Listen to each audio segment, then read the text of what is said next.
सबसे पहले भगवान भोलेनाथ के चरणों में प्रणाम करती हूँ, मेरा प्रणाम स्वीकार हो।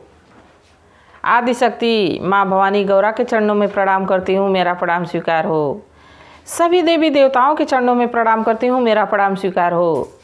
आप सभी गुरु भाई गुरु बहनों के चरणों में प्रणाम करती हूँ, मेरा प्रणाम स्वीकार हो। गुरु भाई गुरु बहनों, अगर मेरी वीडियो अच्छी लगे तो लाइक करिए, शेयर करिए। चैनल पे नए हैं तो सब्सक्राइब करिए। कमेंट में महादेव का नाम ज़रूर लिखिए। महादेव का नाम लिखने से, बोलने से सारे कष्ट दूर हो जाते हैं, तो महादेव का नाम तो ज़रूर लिखा करिए। और आज जो मैं कहानी सुना रही हूँ वो भगवान भोलेनाथ की है और माँ पार्वती की और माँ लक्ष्मी की है। और जब भगवान की चर्चा है तो चर्चा को तो पूरी ही सुननी चाहिए, तो इसलिए कहानी को पूरा सुनिएगा। कहानी को पूरा सुनने पे ही आनंद आता है। आधी अधूरी कहानी सुनेंगे तो ज़रूर कभी ना कभी उस कहानी की याद आएगी, तो सोचेंगे कि उस कहानी में हुआ क्या था। और कभी कभी इन्हीं कहानियों में से कुछ कुछ बातें अपने जीवन में भी काम आ जाती है गुरु भाई गुरु बहनों। इसीलिए वो लोग शिव चर्चा में जाते हैं, 4 लोगों का साथ, 4 तरह की बातें, अच्छे विचार, भगवान की भजन भी हो जाती है, भगवान की पूजन भी हो जाती है, और साथ में कुछ ज्ञान भरी बातें भी प्राप्त हो जाती हैं। तो सत्संग बहुत ज़रूरी होता है।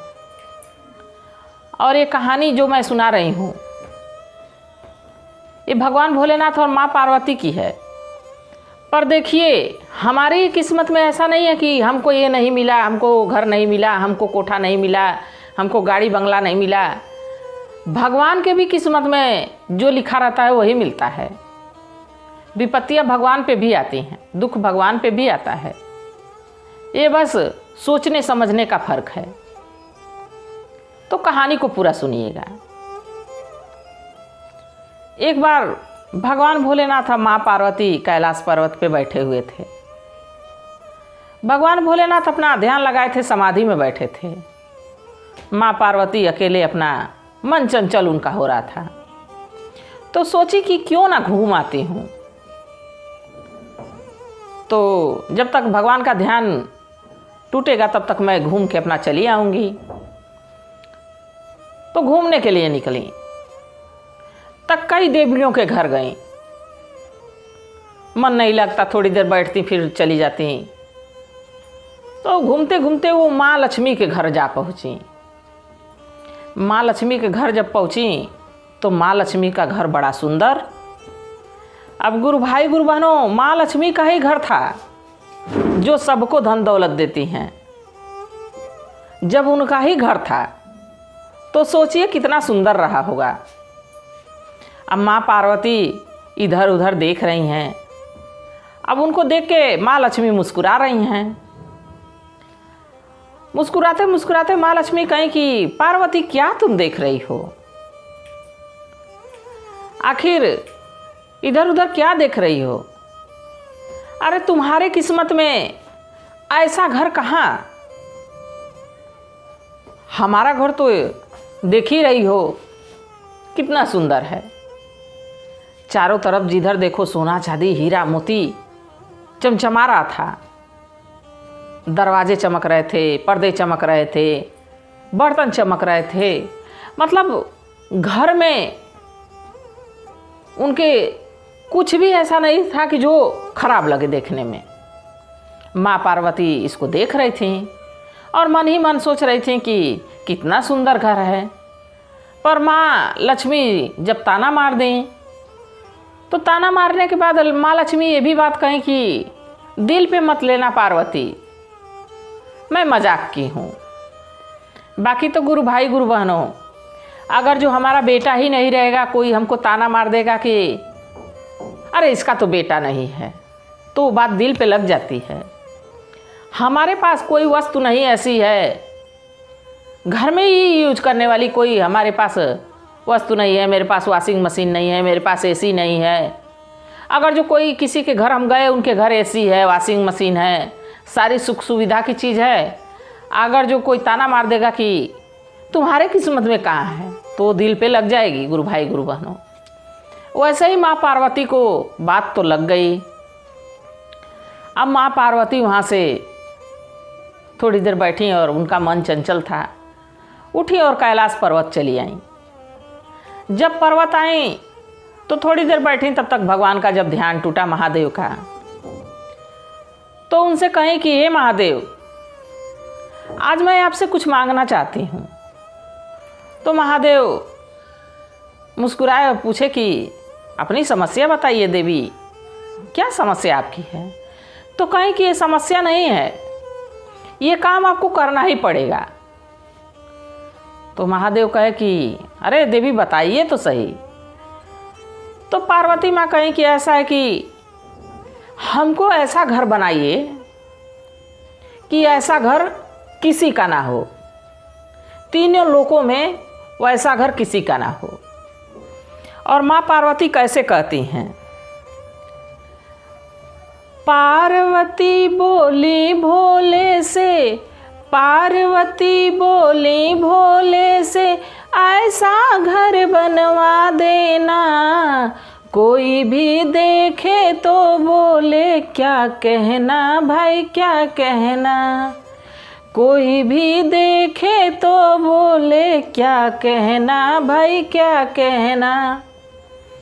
महादेव हमको ऐसा घर बनवाइए कि जिसको देखने पे लोग वाह वाह करें, और ऐसा घर तीनों लोकों में किसी देवी देवता के पास ना हो।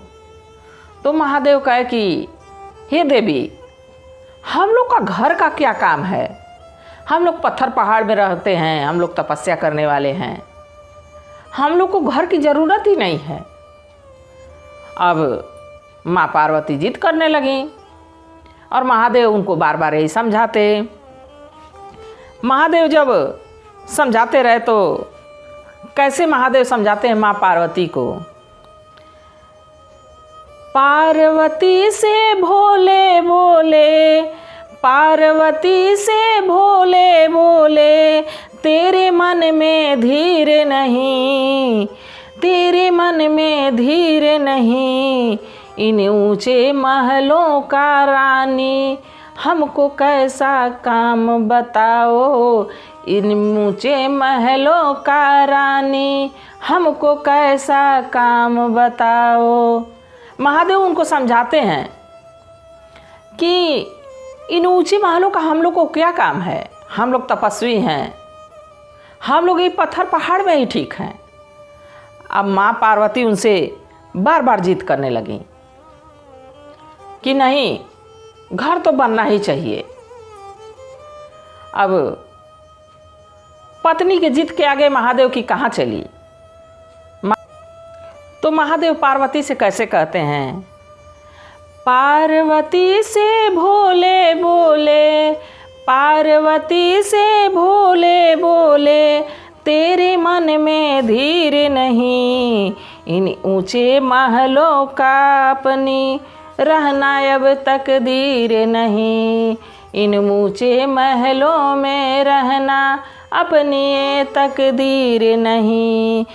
करूं तपस्या पर्वत पे मैं, करूं तपस्या पर्वत पे मैं, हमें महल का क्या कहना, कोई भी देखे तो बोले क्या कहना भाई क्या कहना, कोई भी देखे तो बोले क्या कहना भाई क्या कहना।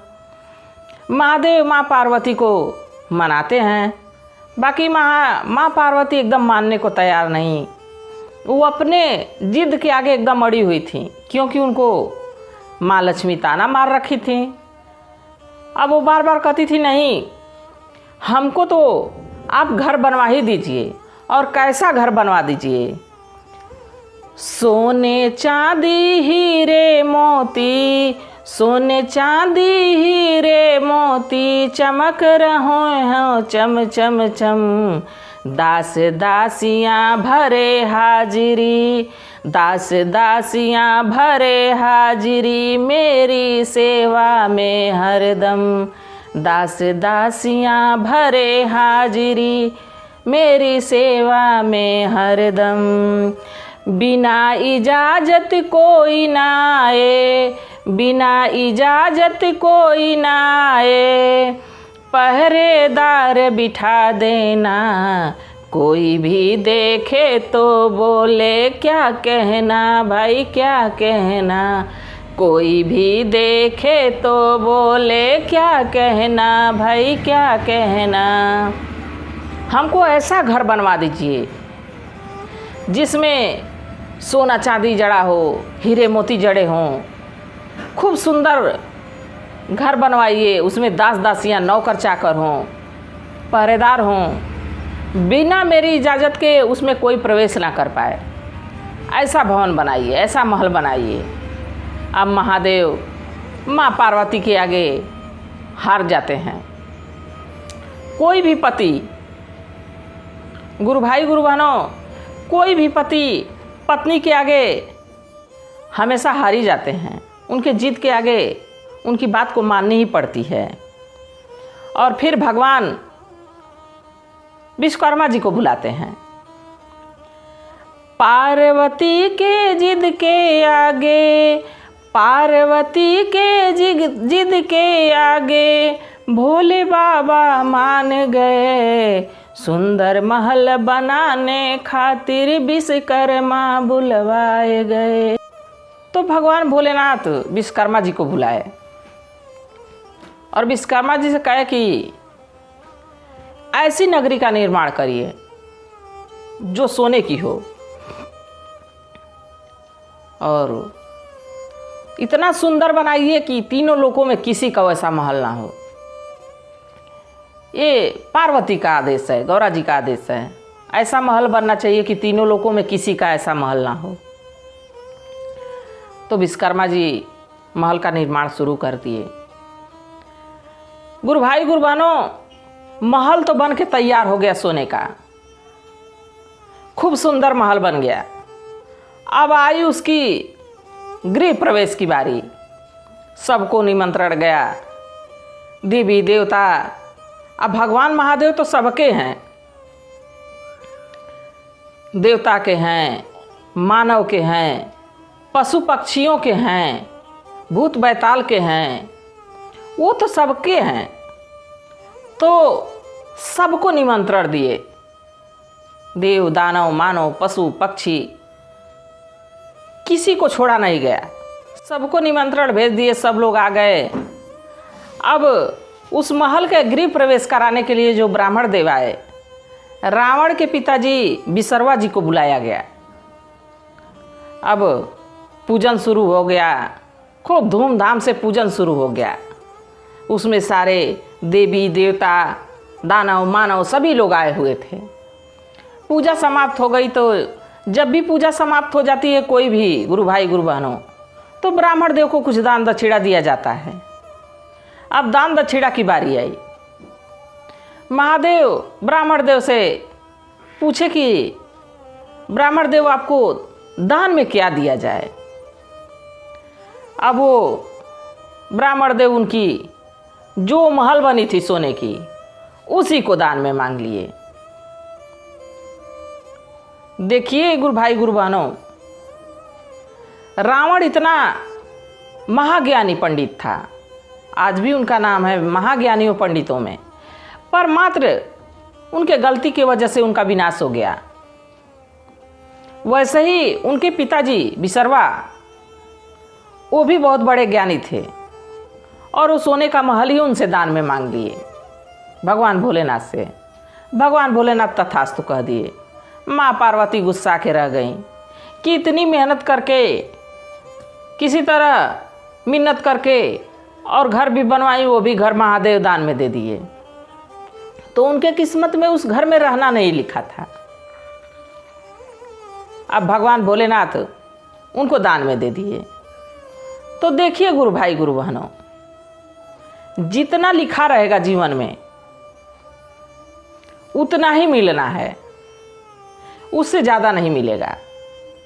अगर जो कर्म हमारे खराब रहेंगे तो जो हमारी किस्मत में लिखा रहेगा वो भी खत्म हो जाएगा।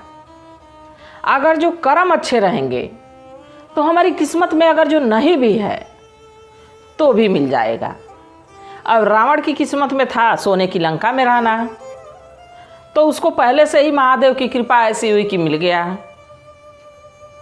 वो भले माँ पार्वती के लिए बनाए, पर नियति पहले से चल रही थी कि ये बनेगा महल और रावण को जाएगा, इसलिए कि रावण महादेव का परम शिष्य था,